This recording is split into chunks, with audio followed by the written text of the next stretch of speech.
TDP నేత జేసీ దివాకర్ రెడ్డి తనయుడు జేసీ పవన్ రెడ్డి చేసిన వివాదాస్పద వ్యాఖ్యలపై అనంతపురం జిల్లా కలెక్టర్ వినోద్ కుమార్ సీరియస్ అయ్యారు. తాడిపత్రి నియోజకవర్గంలో ఒక్కొక్కరికి 2 ఓట్లు వేయాలని జేసీ పవన్ పిలుపునివ్వడంపై సమగ్ర నివేదిక ఇవ్వాలని తాడిపత్రి రిటర్నింగ్ ఆఫీసర్ను ఆదేశించారు. మరోవైపు ప్రభుత్వ ఉద్యోగుల సంఘం నేత సూర్యనారాయణ నిర్వహించిన సమావేశంపై కూడా నివేదికను కోరినట్లు చెప్పారు. నివేదిక వచ్చిన తర్వాత కఠిన చర్యలు తీసుకుంటామన్నారు. అది తాడిపత్రిలో జరిగిన దీని మీద ఎస్పీ గారికి ఆర్ఓ గారికి నేను రెఫర్ చేశాను.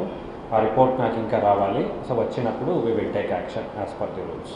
సెకండ్, ఇక్కడ జరిగినటువంటి ఎంప్లాయీస్ వాళ్ళ మీటింగ్ అనేది ఏం జరిగింది. First of all Raptadu RO గారికి వాళ్ళు పర్మిషన్ అడిగారు. అంటే ఆ పర్మిషన్ని ఆర్ఓ గారు రిజెక్ట్ చేశారు.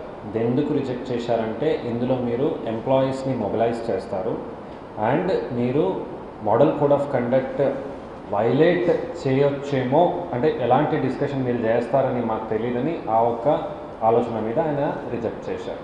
కాకపోతే వారు వచ్చి క్లారిఫికేషన్ ఏమి ఇచ్చారంటే మనం ఎటువంటి రాజకీయంగా మనం మాట్లాడుకోము కాబట్టి మేము ఇది కండక్ట్ చేస్తామని చెప్పాము.